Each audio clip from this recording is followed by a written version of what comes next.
So I came home from school at 7 years old and walked into my apartment where we lived, and my father was laying on a couch with a cast from his hip to his ankle, no job, no health insurance, no workman's compensation, no future.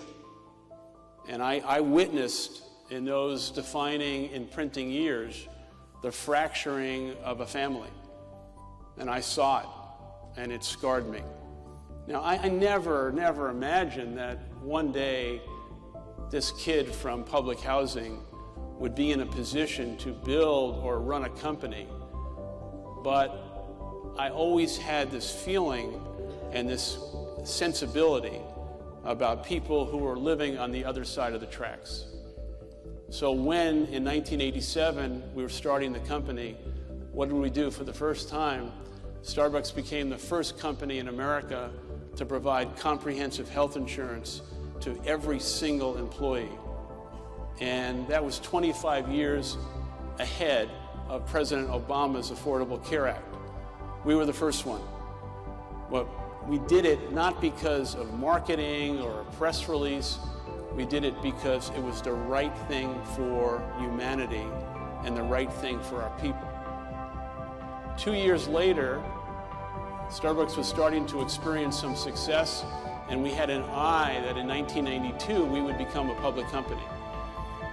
And before we became a public company, the second big idea was, how could we create an opportunity in which everyone in the company could become a shareholder?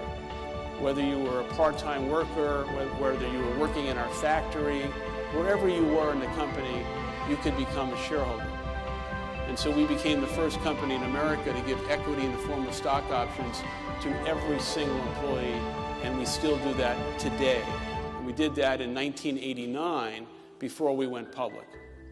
So the health insurance and the equity in the form of stock options began to create what I think is the most important characteristic of building a great, enduring company, and that is the currency of trust between you and the people who do the work. And I'll say it a different way. If managers and leaders want to exceed the expectations of your customers, the only way you can do that is if, as managers and leaders, you're going to exceed the expectations of your people, so they can exceed the expectations of the customer. Now, in those years, we were a small company, and we had big dreams about the future.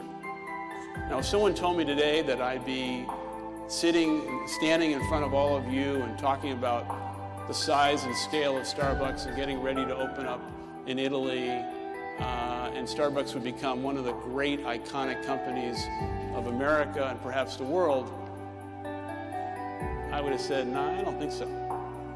I don't know how that's going to happen. But when I'm tested, really tested, and someone says, how did you do it? How did it happen?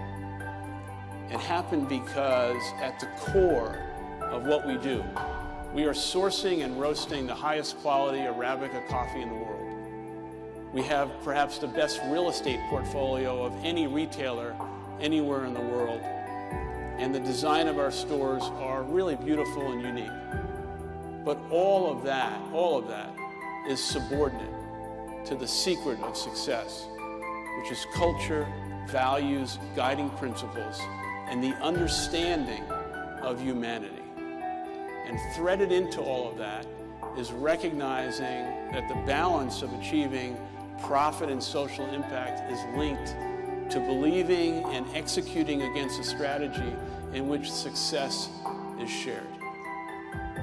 Success is shared. And so, as we look at the company today, we are involved in lots of things that are very uncharacteristic and somewhat unorthodox because the world has changed. And I believe that the role and responsibility for a private company and a for-profit public company in America, where we live, or anywhere in the world today, has changed. That the rules of engagement, of responsibility, have changed. We can't rely on government. We can't rely on elected officials. We have to look at the citizenry and understand what is our individual and collective responsibility. So in the last 4 or 5 years, Starbucks has taken on social issues, specifically in America, that were so taboo, untouchable. Or as one person recently said to me, "Howard, that's the third rail. You can't touch it." During the Obama administration, we had a high level of unemployment. And we noticed that the banks, after the financial crisis in '09, was not lending money to small businesses. And we said, what is our responsibility in all of this? And of course, we're a coffee company. Our responsibility is nothing compared to what the responsibility to the government or the bank. But we said, no. We have stores in every community in America. We see there's so many people unemployed. What can we do? So we started a campaign of raising money with our customers that we matched, in which we would provide loans to small businesses that they could not get access to through a local bank. You can understand that there were shareholders at Starbucks, public shareholders, who were starting to call us up saying, "What are you doing? You're in a coffee business. Sell coffee. Make money." Well, here's the secret. I don't believe that you can build a great, enduring company anywhere in the world where profit is your sole objective.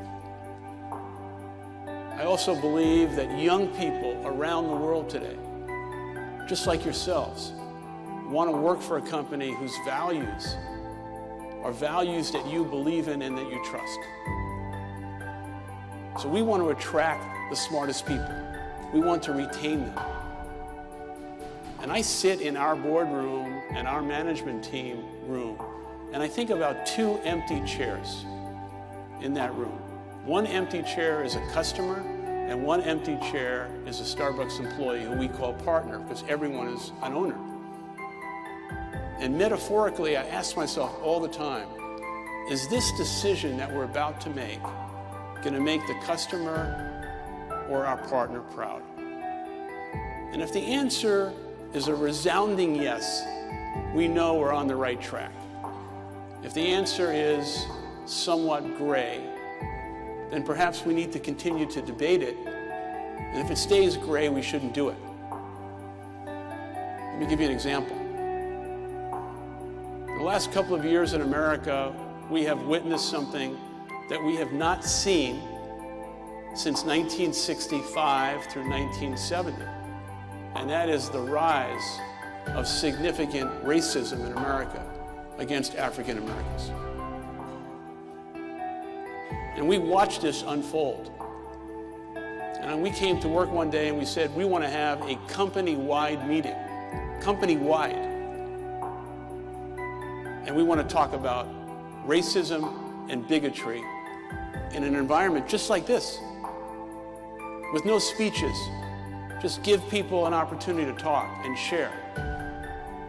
And people said, "Howard, you can't talk about race at work." Why? Why can't we? So we had a company-wide meeting about race, and then we had 11 more around the country. And I heard things that I could not believe from African American Starbucks people.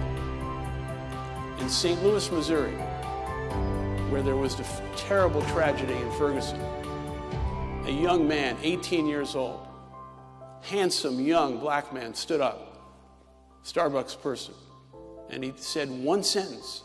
He said, "Mr. Schultz, I'm 18 and I don't think I'm going to make it to 19. Sat down. And we heard stories like that all over. What should we do? So we said, we have to do something about this. We have to speak up. We have to speak up. So we started this incredible campaign called Race Together in America. And we wrote Race Together on millions of cups. And we got vilified by social media and vilified by the press that any company would try and start a conversation about race in America or think that we were above the law and we could preach about race. When in fact, we weren't preaching.